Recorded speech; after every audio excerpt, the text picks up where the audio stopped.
How to lock Safari private browser on your iPhone. In this video, guys, I'm going to be showing you, walking you through how you can lock your Safari browser. As you can see, guys, I have to put in my Face ID to unlock my private browser. As you can see, guys, my Face ID is required. So I'm going to be showing you how you can do this. So just go ahead and open your settings, guys, quickly.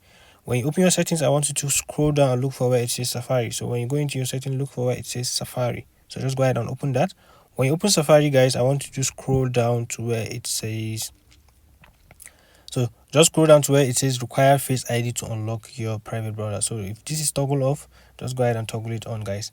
So once you do this, guys, you're going to be able to lock your private browser. As you can see, guys, if I should toggle it off, if I should go ahead and toggle it off, when I open my private browser, as you can see, guys, when I go ahead, my private browser is fully open. But when you toggle it on back, as you can see, so all you have to do is toggle this off on. So if it's not really working, then definitely you're not on the iOS 17. So just go ahead and update your iPhone to iOS 17. So just go to settings.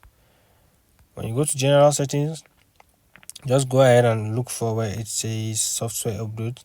If you click on software update, guys, it's going to be showing you which iOS you are on. As you can see, I'm already on iOS 17. This one is just a recent update.